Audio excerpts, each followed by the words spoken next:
Berkata Al-Imam Dr. Sayyid Muhammad bin Alwi Al-Maliki dalam kitab beliau Syaraful Ummatil Muhammadiyah, sambungan pembicaraan kita Fadlu Iyadatil Marda.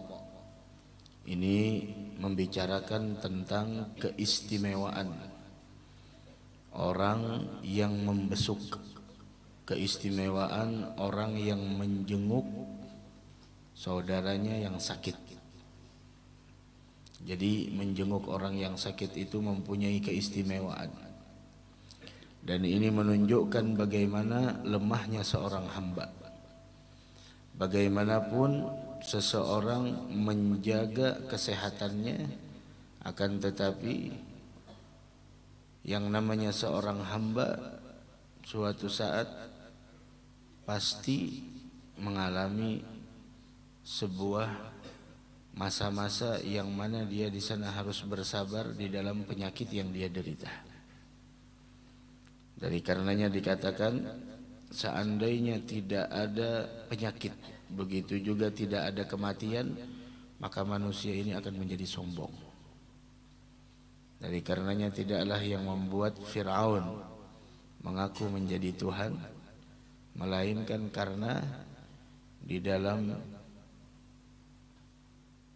hidupnya tidak pernah Fir'aun itu mengalami sakit. Tidak pernah Fir'aun itu mengalami sakit, sehingga Fir'aun mengaku bahwasanya dirinya itu adalah Tuhan. Dan Fir'aun mengaku bahwasanya dia adalah orang yang hebat. Kenapa? Karena seumur-umurnya Fir'aun tidak pernah menderita suatu penyakit. Dari karenanya kalau kita dalam satu bulan atau dalam satu tahun yang kita lewati, ada masa-masa yang mana kita di sana harus bersabar dengan penyakit, ya syukur-syukur tidak ada keturunan Firaun. Nah, khawatir bahwasanya kita termasuk orang yang semacam itu. Karena Allah itu apabila cinta dengan seseorang, maka Allah akan beri ujian orang itu. Innallaha idza ahabba 'abdan ibtalah. Allah kalau udah cinta dengan seorang hamba, maka dia diberi penyakit. Dan penyakit itu adalah merupakan, disebutkan oleh Al-Imam Al-Haddad, penyakit itu termasuk mudzakirat bil akhirah. Sakit itu salah satu pengingat kematian. Sakit itu salah satu pengingat akhirat. Dari karenanya apabila seorang hamba diberikan ujian dengan suatu penyakit, maka sepantasnya bagi seorang tersebut untuk memperbanyak taubat kepada Allah. Begitu juga memperbanyak istighfar. Begitu juga memperbanyak mengingat Allah dan meminta ampun kepada Allah Subhanahu wa taala atas segala kesalahan dan kelalaian yang pernah dia lakukan. Kenapa? Karena seseorang tidak ada yang tahu, barangkali itu penyakit mengantar kepada kematian. Nah, barangkali penyakit itu adalah gerbang untuk menuju kematian. Nah, la ilaha illallah, mudah-mudahan kita diberikan kesehatan oleh Allah Subhanahu wa taala. Begitu juga hendaknya kita cepat-cepat kembali kepada Allah dan memberikan wasiat yang jelas kepada wasiat yang imma tertulis atau dengan lisan. Begitu. Begitu juga orang yang sakit haruslah di sana berada di dalam puncak prasangka baik kepada Allah. Karena Nabi Muhammad sallallahu alaihi wasallam beliau bersabda, la yamutanna ahadukum illa wa huwa yuhsinudz dzan billah. Jangan sampai ada yang wafat di antara kalian melainkan dia benar-benar berprasangka baik sama Allah. Berprasangka baik. Karena Allah berfirman dalam haditsil qudsi, ana inda dhanni abdi bi. Aku menurut prasangka hambaku. begitu, prasangka baik ketika sakit. Begitu juga orang yang sakit, jangan sampai meninggalkan sholat. Jangan meninggalkan sholat. Nah, jangan sampai karena sakit tidak sholat. Nah, jangan. Karena kewajiban sholat itu tidak akan pernah gugur dari seseorang selama akal masih ada. Jadi karenanya semua rukun Islam ada keringanannya kecuali sholat. Puasa ada keringanan, orang yang sakit boleh buka. Apakan lagi sakitnya itu dokter mengatakan seandainya sembuh pun juga tidak bisa puasa. Kenapa? Takutnya penyakitnya itu makin bertambah. Maka sudah, tidak usah puasa, bayar fidyah. Satu harinya 1 mud beras. Begitu. Tapi kalau sholat, nah, selama ente orang punya akal, jangan tinggalkan sholat. Yang meninggalkan sholat hanya orang yang tidak punya akal. Nah, yang tidak punya akal berarti orang gila, berarti orang gila. Nah, begitu. Begitu juga apabila seseorang itu sakit dan sudah mulai sakitnya makin parah dan nampak tanda-tanda kematian di dalam diri orang tersebut, maka dianjurkan orang-orang yang ada di sekitarnya pada saat itu untuk mengingatkannya tentang kebaikan-kebaikan yang pernah dia lakukan. Supaya apa? Prasangka baik sama Allah. Dan mengingatkan tentang luasnya rahmat Allah. Dan juga harus ditalginkan. La ilaha illallah. Ada cirinya. Sebagaimana orang yang mau lahiran ada cirinya, orang yang mau wafat pun ada cirinya. Orang mau lahiran ada ciri yang keluar, kan begitu. Nah, begitu juga orang yang mau wafat sebenarnya ada ciri, tapi terkadang kita tidak merasa dengan ciri tersebut. Pengingat itu ada. Di antara pengingat penyakit, di antara pengingat uban yang udah tumbuh di kepala kita, di antara pengingat badan yang makin melemah, di antara pengingat yaitu adalah kondisi kita semakin menurun. Begitu juga dibacakan Yasin. Nah, supaya dimudahkan keluar ruh, dimudahkan keluar ruh. Nah, disebutkan bahwasanya Rasul mengatakan igra'u ala mautakum surat Yasin. Dan syaitan itu paling sibuk ketika ingin wafat. Manusia itu paling sibuk karena itu detik-detik terakhir dia menjerumuskan manusia dalam kesesatan. Nah, mudah-mudahan kita diberikan husnul khatimah insyaallah. Amin ya rabbal alamin. Akan tetapi di sini berbicara tentang keistimewaan membesuk orang yang sakit. Itu pahalanya besar.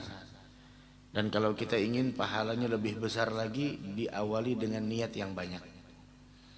Di antara niat membesuk orang yang sakit itu disebutkan oleh Al-Habib Sa'ad di dalam kitab beliau An-Niyat.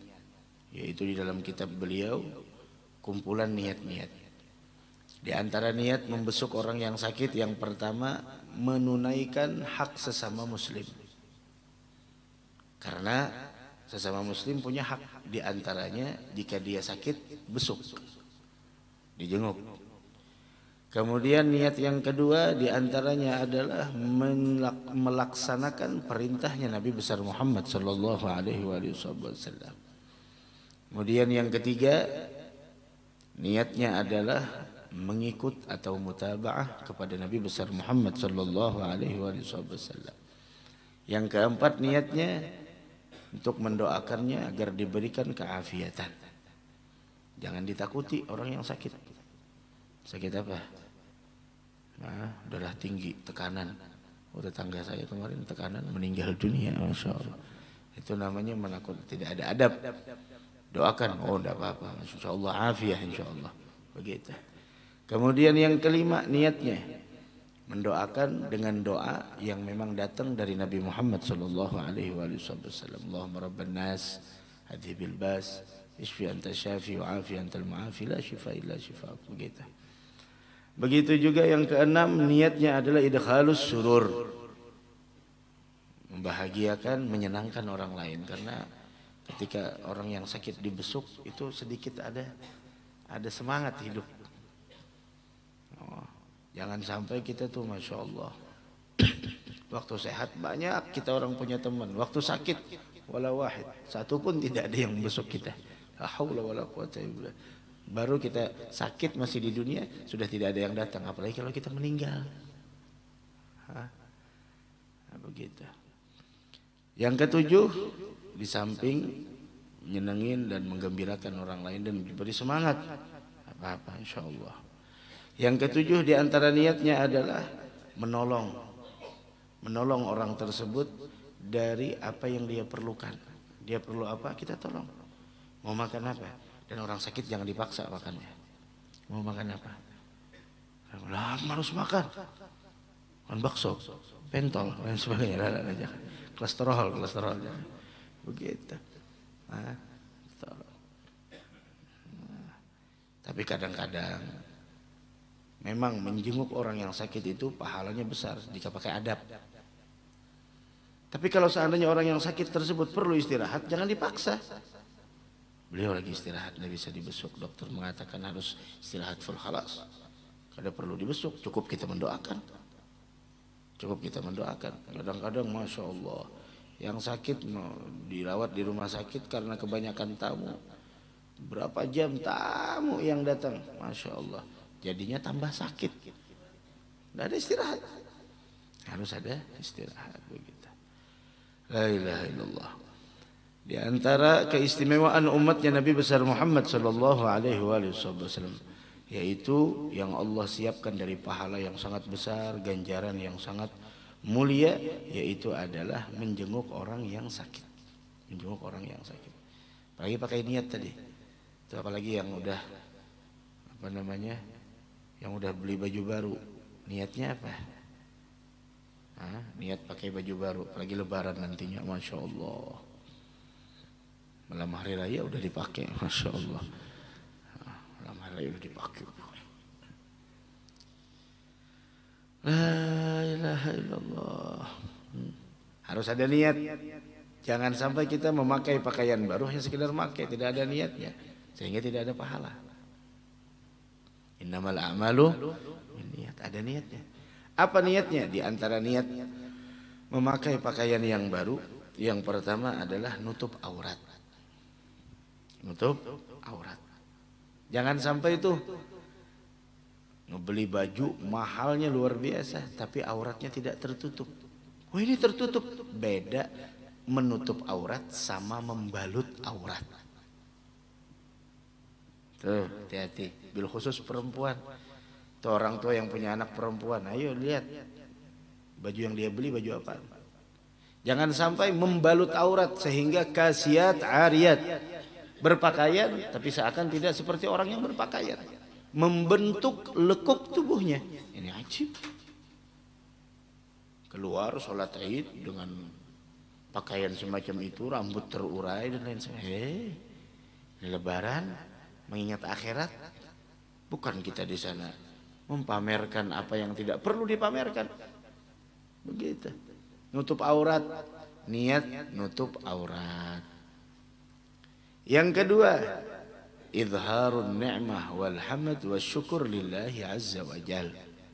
Menampakkan nikmat, begitu juga pujian dan syukur kepada Allah. Artinya, wa amma bi ni'mati rabbika fahadits.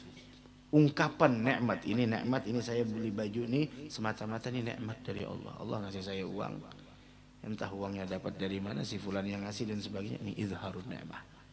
Karena Allah itu sangat suka dan mencintai dari seorang hamba ketika seorang hamba tersebut menampakkan sesuatu itu yang mana dia kembalikan ini semua yang saya miliki adalah nikmat dari Allah. Dan itu letaknya di hati, bukan di mulut. Beli kopiah, Masya Allah, kopiah yang mahal, yang harga 300. Nah, tidak apa-apa, silahkan beli selagi mampu. Yang tidak mampu ya udah 15.000, 20.000. Kalaunya seandainya kena musibah, hartan bukan daraan, terkira apa jadi masalah lagi sudah 15.000, 20.000. Tapi kalau 300.000 paksa bebulik sudah. 300.000 nih. Lumayan. Begitu. Jangan memaksakan diri. Sesuatu yang kita tidak mampu jangan kita paksakan.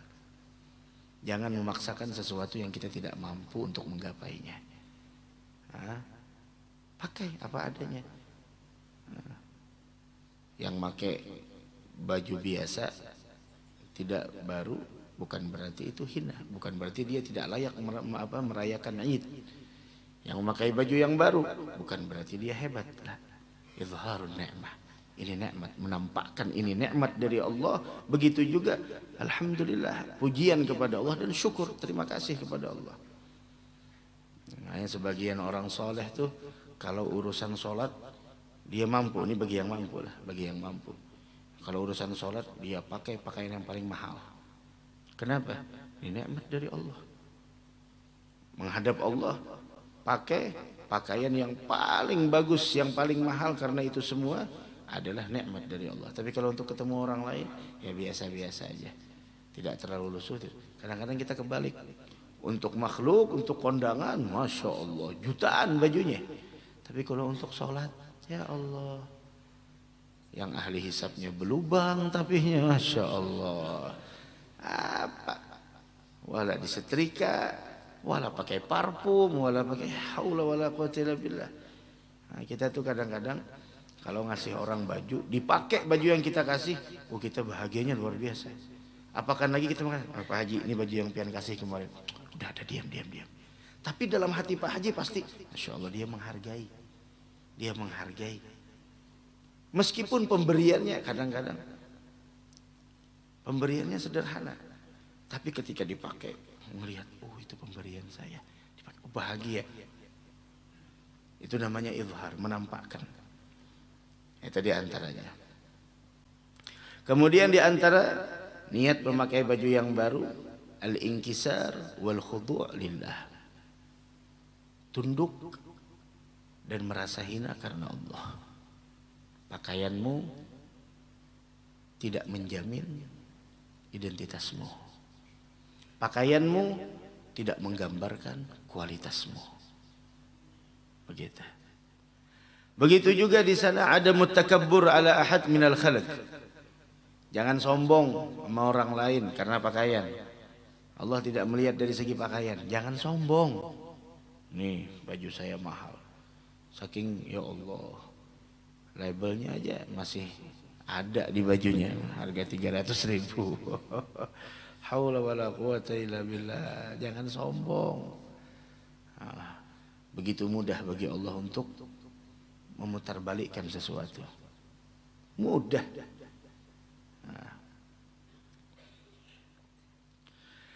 Begitu juga ketika kita memakai pakaian yang baru, istisyar, menghadirkan rasa bagaimana pakaian yang Allah berikan nanti kepada penghuni surga.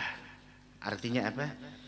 Kita memakai pakaian yang baru, niat dalam hati kita, ya Rabb, sebagaimana kau berikan aku pakaian indah di dunia, jangan kau haramkan aku untuk memakai pakaian yang indah di dalam surga.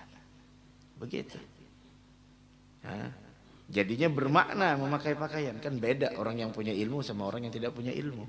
Orang yang punya ilmu berpakaiannya pun ada niat. Sampai orang yang punya ilmu beli jam tangan pun ada niat. Beli jam tangan, ada niatnya. Beli tasbih ada niatnya. Makai rida ada niatnya. Semuanya tergantung niat. Jam tangannya mahal, masya Allah. Ada niatnya. Dan tidak dilihat dari mablagnya, nilainya, berapa harga jam tangannya, berapa harga arlojinya, bukan dilihat dari itu, tapi apa niatnya. Yang menjadikan engkau mulia di sisi Allah bukan karena pakaianmu berapa nilai harganya, tapi karena niat dan tujuanmu. Begitu.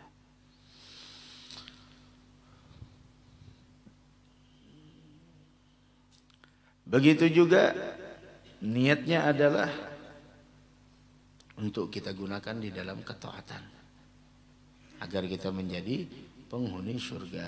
Dan di antara doa yang kita harusnya baca ketika memakai pakaian yang baru yaitu adalah Allahumma lakal hamd anta kasautanihi as'aluka min khairihi wa khairi ma suni'a lah wa a'udzubika min syarrihi wa syarri ma suni'a lah. Yang artinya, ya Allah, segala puji bagi Engkau. Engkau yang memberikan aku pakaian ini. Maka saya meminta kebaikannya dan kebaikan yang dibikin baju ini karenanya. Dan aku berlindung dari keburukan dan keburukan segala sesuatu yang dibikin karenanya.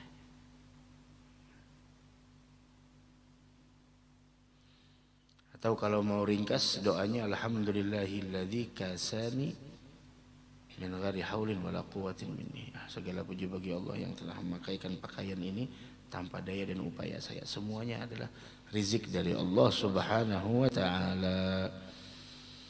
La ilaha illallah. Itu di antara niatnya. Apalagi yang sudah beli baju baru, masya Allah. Hari pertama hari raya bajunya ini, hari kedua ini, hari ketiga ini. Paginya ini, siang ini, malam ini, masya Allah, luar biasa. Laisal Eid liman labisal jadid. Lebaran bukan hanya memakai pakaian yang baru. Wa innamal Eid liman ta'atuh tazid. Lebaran itu orang yang ketaatannya bertambah. Laisal Eid liman tajammal bil malbus wal markub. Wa innamal Eid liman ghufirat lahu dzunub.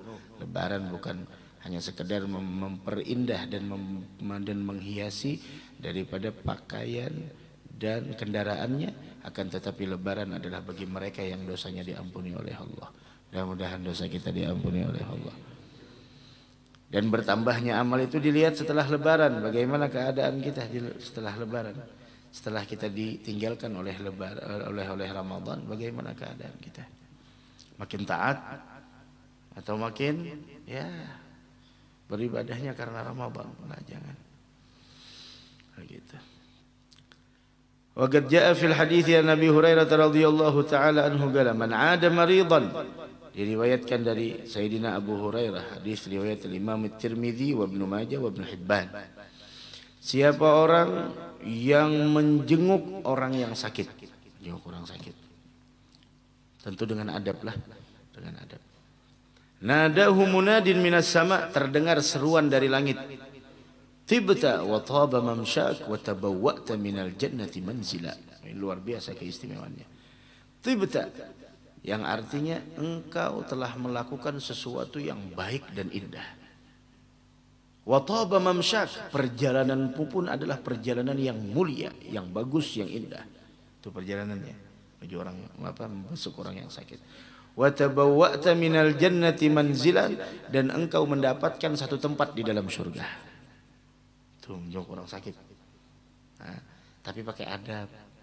Di antaranya jangan terlalu lama. Kecuali yang sakit itu merasa nyaman dengan kita, dengan kehadiran kita. Silahkan. Mau di sana duduk lama dan sebagainya, silahkan. Tapi kalau orang yang sakit perlu istirahat, dah 5 menit, 2 menit, 3 menit. Dah, bismillah. Kemudian jangan menakut-nakuti orang yang sakit. Santai aja. Ditakut-takuti. Wah, ini pacangan kemo pian ini. Cuci darah ini. Waduh. Maka pasti benar. Sini Allah, udah nyenang garing ini.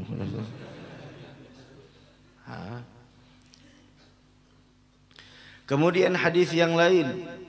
Itu kalau orang yang membesuk, kalau orang yang dibesuk merasa nyaman dengan kita, tidak jadi masalah. Mau lama di sana, tergantung situasi dan kondisi. Kalau tidak memungkinkan membesuk beliau, ya udah doakan.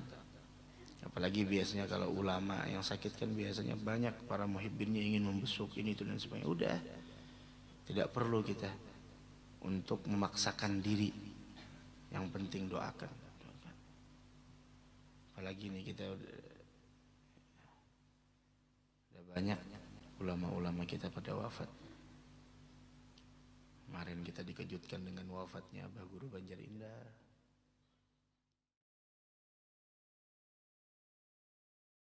Yang ditinggalkan mudah-mudahan tetap istiqamah di dalam manhaj dan ajaran yang beliau tinggalkan untuk kita. Harta ditinggalkan untuk orang lain bisa habis, tapi ilmu tidak akan pernah habis. Dari karenanya sebaik-baik sedekah seseorang itu adalah ketika dia mengajarkan ilmu pengetahuan agama. Itu sebaik-baik sedekah. Kalau harta bisa habis. La ilaha illallah. Semoga beliau diangkat derajatnya di sisi Allah, diberikan rahmat, dijadikan kubur beliau menjadi kebun surganya Allah Subhanahu wa taala.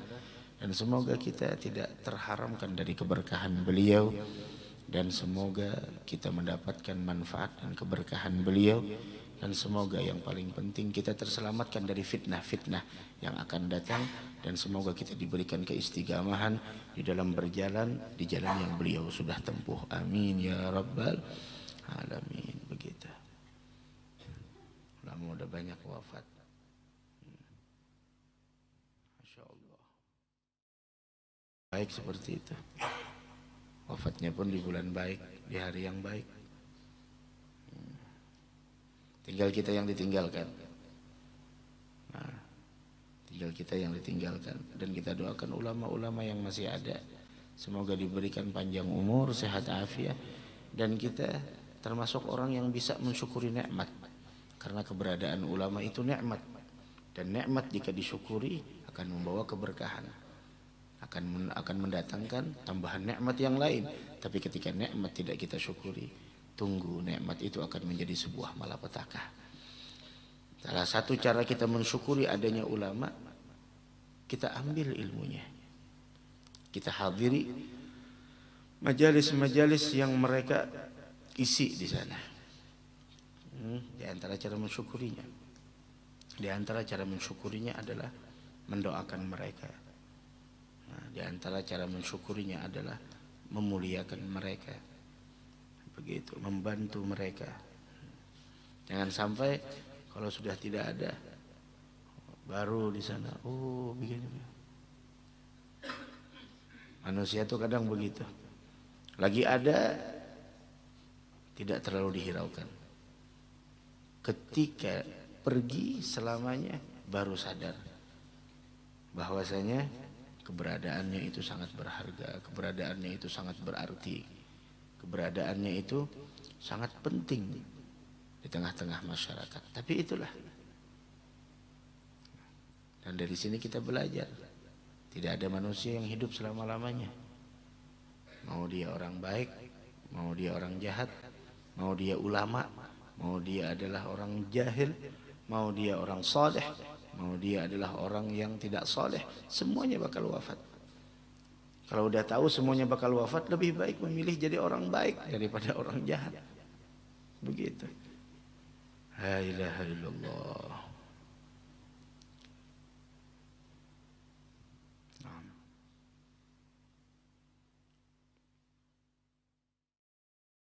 Dan kita jangan sampai ikut-ikutan berkomentar sesuatu yang kita tidak mengetahuinya. Sesuatu yang kita tidak mengetahuinya, tidak faham apa yang terjadi di dalamnya, jangan ikut komentar. Siapa kita berani mengomentari keluarga beliau ini, itu, ini, dan sebagainya. Kita tidak tahu ceritanya. Yang ada menyakiti hati beliau, yang ada melukai perasaan beliau. Udah. Jangan ikut-ikutan. Itu kebanyakan orang tuh kadang-kadang ya menilai hanya sebelah mata. Jangan ikut-ikutan komentar sesuatu yang kita tidak mengetahui apa yang terjadi sebenarnya. Jangan ikut-ikutan. Abadan, selamanya. Udah. Begitu. Dan kita panjang umur beratahan insyaallah. La ilaha illallah. Beliau lebarannya sama guru-guru beliau. Beliau lebarannya sama masyayikh beliau. Beliau lebarannya sama leluhur beliau. Beliau lebarannya bersama Nabi Muhammad sallallahu alaihi wasallam. Bagi tadi yang ditinggalkan, la ilaha illallah. Beruntung beliau lebarannya bersama orang-orang yang ahli Aid, orang yang memang berhak merayakan lebaran. Wah, sebaik-baik lebaran bersama orang-orang mulia. Sebaik-baik lebaran bersama orang-orang istimewa di sisi Allah, dan pemimpinnya adalah Nabi besar Muhammad sallallahu alaihi wa ala alihi wasallam. La ilaha illallah. Kadang tuh kita ketika wafat ulama keluar dari komentar-komentar dengan komentarnya, ya habis lagi ulamanya, ya pergi lagi, satu persatu udah dipanggil, ya begini, ya begini.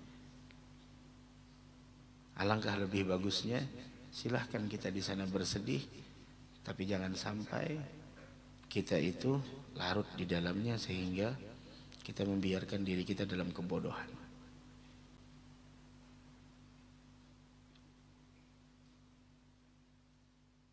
Nah,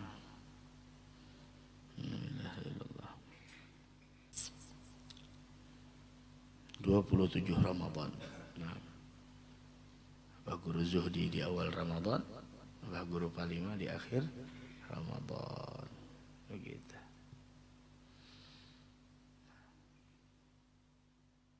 Bersama mereka lebarannya. Nah, sama seperti Sayyidina Ja'far bin Abi Thalib At-Tayyar ketika dalam peperangan dipotong tangannya kanan kiri dalam keadaan puasa. La, bukan beliau, tapi Sayyidina Husain. Sayyidina Husain, cucunya Nabi kita Muhammad sallallahu alaihi wasallam. Ketika perang Karbala, hari Asyura, itu kan beliau puasa saat itu. Berapa mata luka yang ada di hadapan beliau, lebih dari 70 mata luka itu yang di hadapan, belum yang di belakang. Sampai orang bilang, Husain, khalas, Husain, buka udah, buka aja dah puasa karena engkau dalam keadaan seperti ini. Kata beliau, lah, saya tidak mau buka puasa, saya ingin buka puasanya bersama kakek saya di dalam surga. Begitu. Beliau, Mbah Guru Banjarindah, lebarannya bersama masyayikhnya, bersama guru-guru beliau, bersama leluhur beliau, bersama Nabi Muhammad sallallahu alaihi wasallam. Sebaik-baik lebaran itu bersama mereka. Adapun lebaran kita kadang-kadang, ya Allah, bala, duduk-duduk, silaturahmi, bakar ini bakar itu, nyantap ini nyantap itu, ketupat. Sebelum ketupat daging mentah dulu yang disantap. Kenapa? Gosip. Gosip, sesuatu hal yang kita tidak mengetahuinya, ikut-ikutan berkomentar ini itu yang tidak tahu benar atau tidaknya. Kalau kita bukan ahlinya, berkomentar ini itu dan sebagainya. Dari karenanya lebaran tuh jangan dikotori dengan dosa. Silaturahim di dalam lebaran, silaturahim di dalam Id nantinya jangan dikotori dengan hal-hal yang tidak disenangi oleh Allah. Duduk, masya Allah, bercerita ini itu lain sebagainya. Makanya orang-orang saleh lebaran mereka, duduk mereka membaca qasidah salaf. Nih umpama nih, duduk di sini silaturahim lebaran, open house, jangan open house, open house, masya Allah. Yang dibaca kitab, open house-nya, open house orang di sana tuh yang dibaca kitab. Nah, yang terdengar qasidah-qasidah yang isinya itu nasihat dari Al-Imam Al-Haddad, dari ulama fulan, dari Habib fulan, qasidah ini itu. Begitu. Jadi lebarannya bermakna. Keluar dari tersebut, dari rumah fulan, berisikan ilmu. Tapi kita open house-nya, ya Allah, ini ketemu ini, bukan mahram bersentuhan dan lain sebagainya. La ilaha illallah. Nah, gimana nih lebarannya? Nah, mudah-mudahan Allah rubah keadaan kita dengan sebaik-baik keadaan. Hati-hati nih, banyak lagi timbul fitnah. Biasanya begitu, setelah ulama sepuh wafat ada timbul fitnah ini itu dan lain sebagainya. Dah, jangan ikut-ikutan. tempuh jalan yang dulunya beliau berikan kepada kita. Amalkan ilmu yang dulunya beliau sampaikan untuk kita. Karena beliau tidaklah menyampaikan ilmu kepada kita, melainkan adalah ilmu tersebut mengantarkan kita kepada jalan keselamatan. Begitu. Naam. La ilaha illallah. Mudah-mudahan ada manfaatnya insyaallah dan ada barokahnya. Gunakan kesempatan hidup dan manfaatkan keberadaan ulama. Jangan disia-siakan lagi keberadaan mereka, jangan disia-siakan keberadaan mereka, jangan diabaikan keberadaan mereka, jangan dianggap biasa. Ambil kesempatan mumpung ada ulama, duduk di majelis mereka, ikut dengar ta'lim bersama mereka. Jangan disia-siakan. Jangan nantinya setelah mereka wafat, setelah mereka meninggal dunia baru ya hilang lagi satu, hilang lagi ini itu. Begitu. Jangan disia-siakan. Doakan mereka, bantu mereka dengan doa. Muliakan akrimul ulama, kata Nabi Muhammad, muliakan para ulama karena mereka itu mulia di sisi Allah Subhanahu wa taala. Masya Allah, yang mensolatkan banyak, jenazahnya jadi rebutan, yang mensolatkan jadi rebutan, orang mau mensolatkan rebutan. Kita ya Allah, undangan kifayah, kalau hujan bisa diwakilkan lagi, Masya Allah. Kalau mereka wafat, rebutan yang menyembahyangkan, bergantian, entah berapa doa. Ibarat kata tuh, beliau mudik, beliau sendiri sudah bawa bekal, kemudian banyak lagi yang ngasih beliau. Subhanallah, beruntung orang yang semacam itu. Bahkan paling minimal yang didapatkan bagi orang yang mensolatkan jenazah yang dosanya diampuni, maka setiap orang yang mensolatkan jenazah tersebut dosanya diampuni oleh Allah. Bahkan tuh dulu di Hadramaut ada Al-Habib Hasan bin Salih Al-Bahr.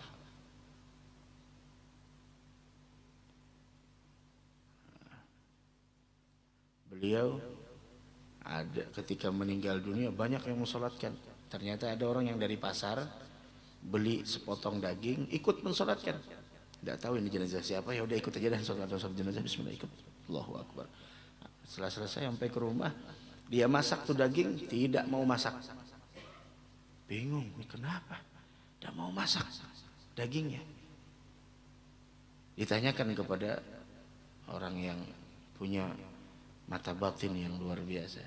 Beliau bilang, nanti dari pasar beli daging di mana? Di tempat fulan. Nah terus dari pasar kemana?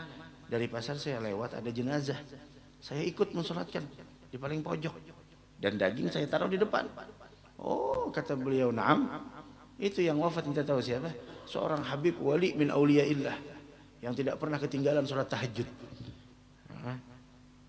Dan di antara karomah yang Allah berikan, setiap orang yang mensolatkan beliau tidak akan pernah disentuh oleh api neraka, dan dagingnya ikut-ikutan. Maka dari karenanya mensolatkan para aulia itu tidak ada ruginya. Walaupun tidak dikumandangkan isyhadu ala anna hadzal mayit min ahlil khair, meskipun tidak ada itu, ya kita menyaksikan beliau orang baik. Gitu. Subhanallah.